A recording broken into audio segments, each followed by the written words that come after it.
Hello, good morning. We are going to be doing Fiddler by Stephen Cosgrove. Once upon a time and further than far, at the very edge of the horizon, was a path bordered with lacy fern. If you walked down that path, following the dancing squirrels and singing birds, you would find a land called Barely There. Barely There, a land filled with magic.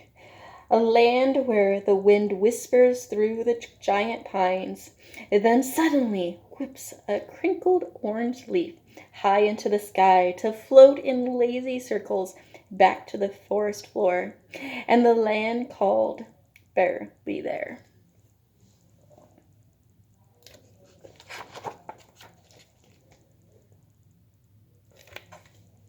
Down the fern-bordered path was a quiet, shadowy glade, and the glade beside the path were short, squatty cabins made of pitch, pine, and poplar.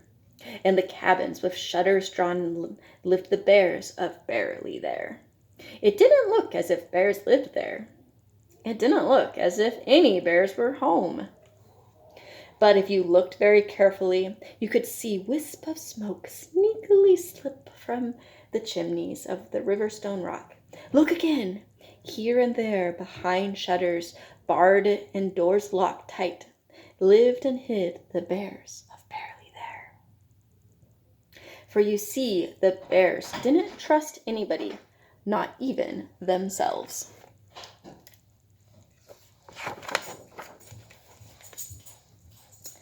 All the cabins would have stayed quietly boarded up and secreted away. All the bears would have stayed hidden from each other, but for the day there came music to the land of Barely There, and the shape of a whistling bear. This bear didn't sneak from pine to pine like the other bears. This bear danced down the middle of the path of lacy fern as he whistled a tune.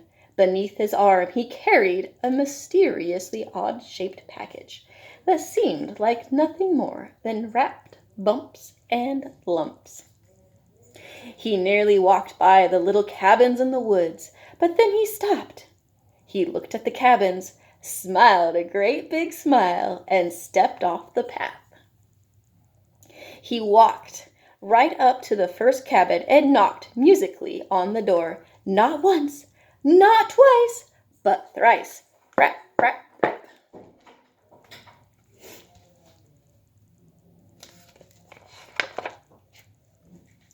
There came from the cabin the flopping noise of furry slippers on worn wooden floors. With a creak, the door opened a crack, and two large eyes peeked out at this whistling bear. The eyes looked and then looked again as the door opened a bit wider. What do you want?" asked a fuzzy voice. The whistling bear didn't talk like you and me. He sang whatever he said. "My name is Fiddler, and you see, I come from the land of Flippery. I have walked here with the rhythm in a beat. May I come in and rest my feet?" Then, with a smile and a short bow, he walked right into the cabin without so much as "Excuse me," or "By your leave."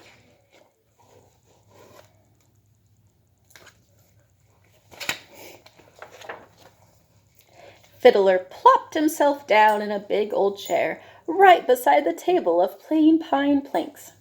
He placed his oddly wrapped package on the table before him and drummed his fingers in time. My name is Azalea Bear," she said, as her paw went nervously from mouth to cheek to apron. "I don't rightly remember what the E stands for."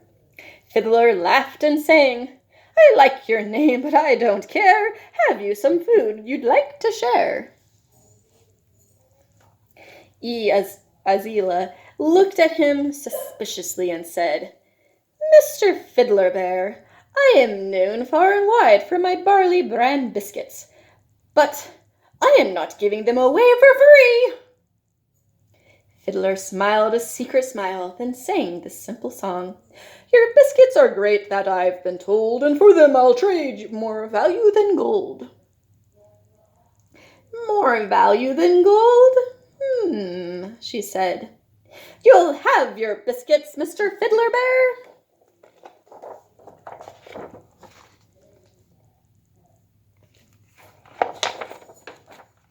She ground up some barley and bran into coarse flour. She mixed, whisked, and whipped that flour into a batter that was better than any other.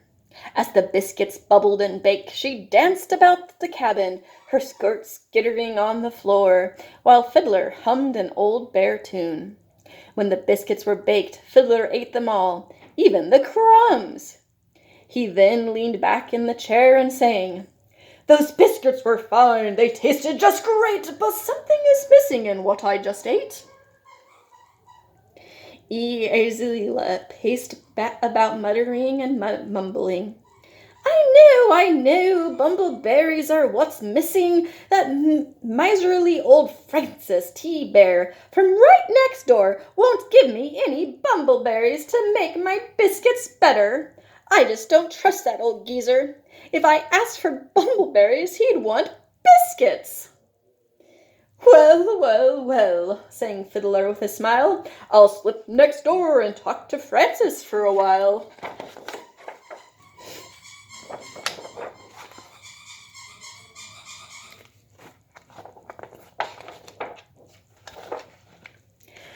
With Azalea peeking through her shutters, Fiddler danced next door, carrying his odd-shaped package.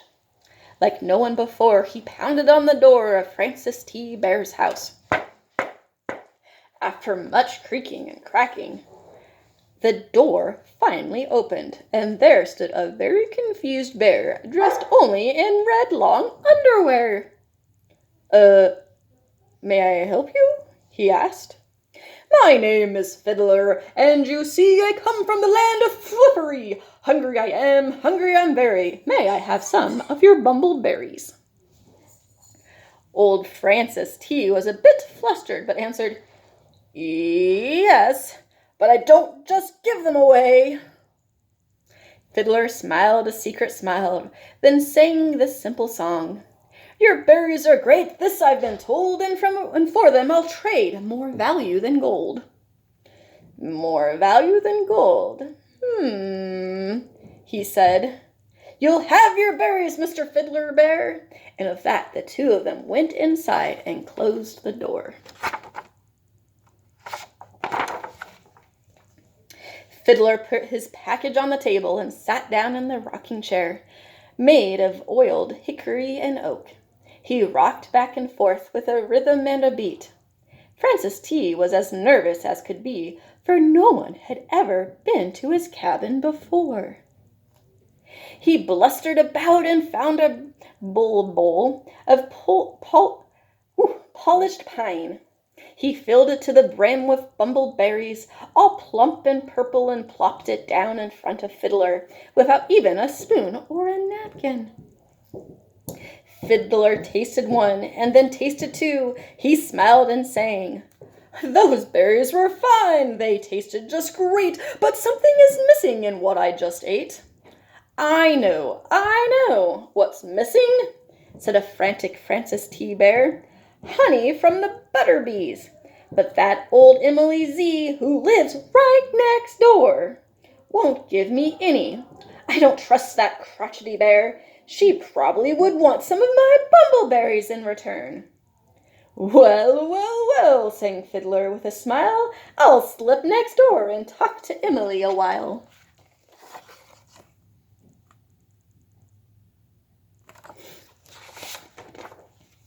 Fiddler, with his odd-shaped package under his arm, skipped down the path up on the cabin porch of Emily Z. Bear. He knocked and he knocked, rap-a-tap, tap, rap-a-tap, tap. There was a long pause. Finally, Emily Z. cracked open her door. May I help you, young bear? You surely may, ma'am, sang Fiddler with a smile. My name is Fiddler, and you see I come from the land of Flippery. Hungry I am, and I don't have money. May I please have just a taste of your honey? No money, huh? She said with a growl. Then why should I give you a taste of my honey? Fiddler smiled a secret smile, then sang this simple song. Your honey is great, this I've been told. For a taste I'll trade more value than gold. More value than gold, you say? Well, come inside, Mr. Fiddler Bear. You shall have a taste. With that, the two of them went inside.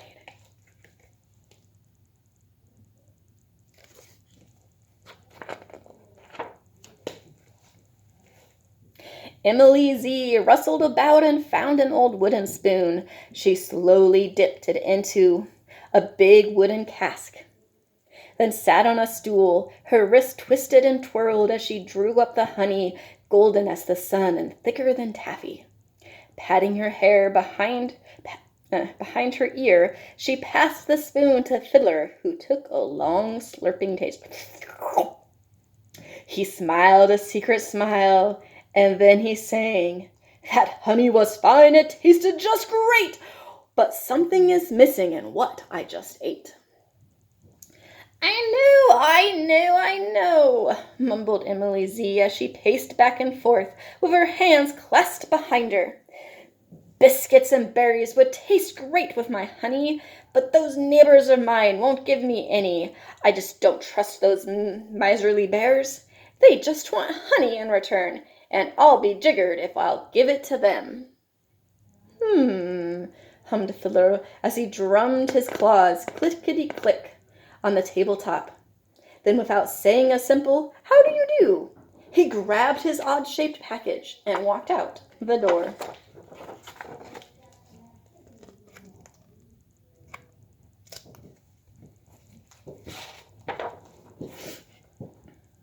With 3 sets of eyes watching from 3 wooden cabins, Fiddler picked up branches and sticks from the forest floor.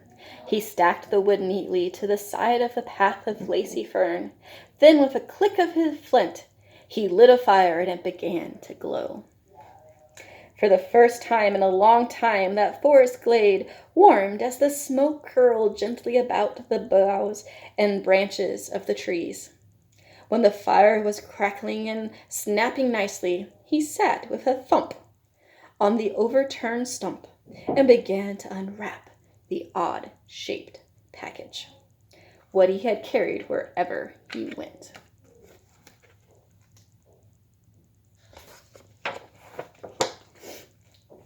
Fold by fold, Fiddler unwrapped the package until the golden light of the roaring fire revealed a finely polished fiddle of bonewood, with strings like the silvered strands of a spiderweb drenched in morning dew.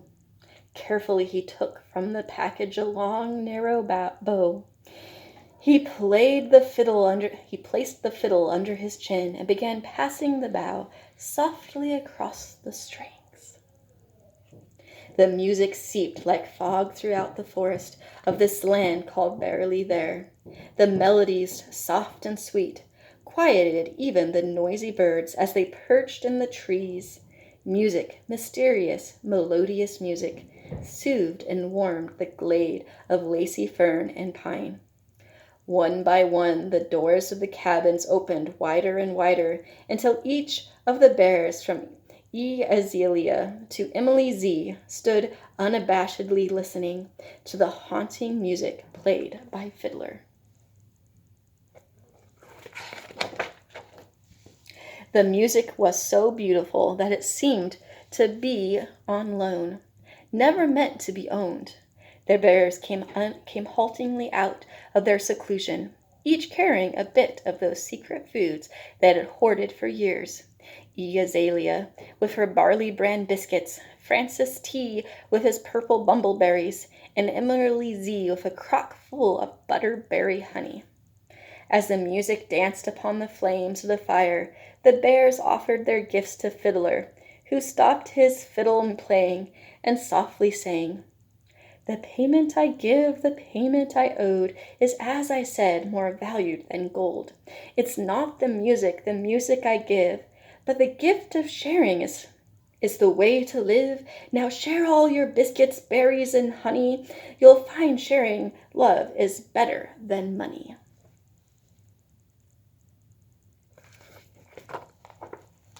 With that, he tuned up his fiddle, rosined up his bow, and with a tap of his foot, he let it all go.